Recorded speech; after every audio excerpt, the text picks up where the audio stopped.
In this session, we shall be exploring two concepts.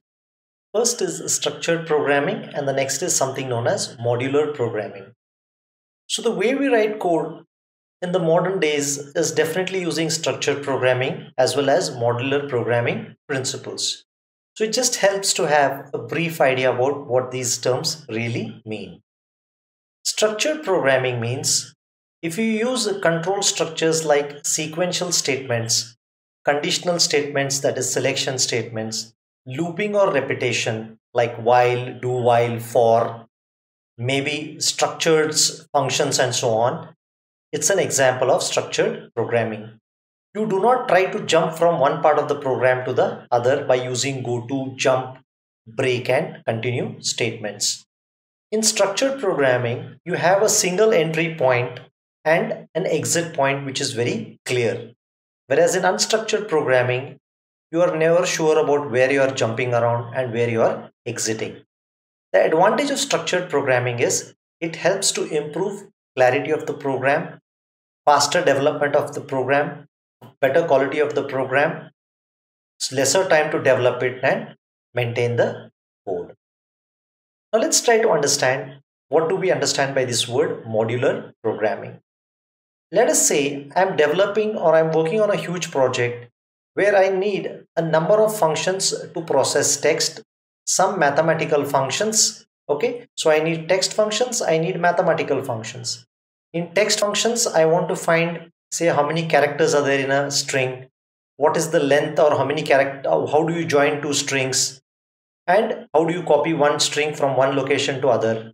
In mathematical functions, I could think of square root, logarithm, absolute value, and so on.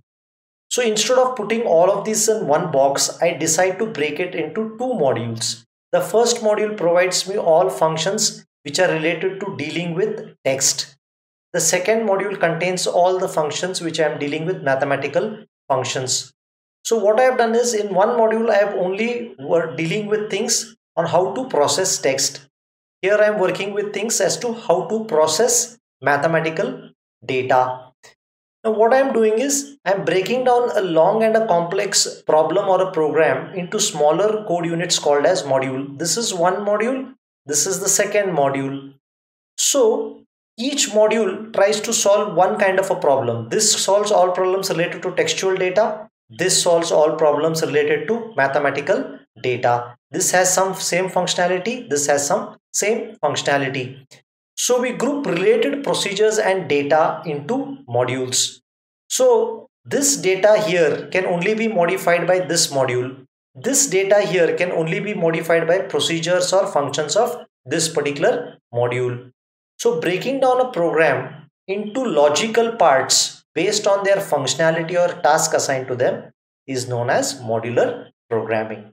In real world, invariably we will be solving problems using the modular approach. So when you learn C++, you will see how modules are used. Now, what are the obvious advantages of modular programming? First is reusability. Suppose I want to use the mathematical code in some other project.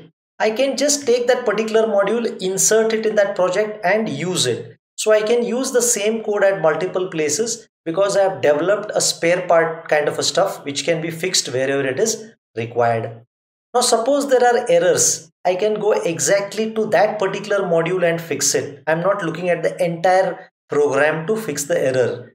So errors can be traced, corrected and fixed much faster, easily and simply. Now what we can do is a set of commonly used processes like square root, length of a string, copying a string, joining a string, logarithm of a number, absolute value of a number. All these are commonly used functionalities or code. These may be constructed into a library or stored in a library, and whenever they are required, they may be borrowed from the library to save time, space, reduce errors, and faster development of code. Now, since the code I have developed is going to be used or maybe useful across Windows, Android, Apple, and so on, I can take it from one operating system to the other, use it in the other operating system, one hardware to the other hardware, and so on. So portability means taking it developed from one place to other place and using it, making minimal or no changes. So these are the advantages of modular programming. With this, we wind up or come to the end of this particular chapter. The last three videos is almost going to, at your level, is just going to be a test of memory. And generally, I almost not generally, I never tell you to mug up, but this is a rare occasion where the last three you'll have to just remember the points to write it down if you're asked in the exam, because you're going to only understand it once you begin to work a few years or a few languages, maybe for 2 3 years. Then a lot of it is going to make sense to you.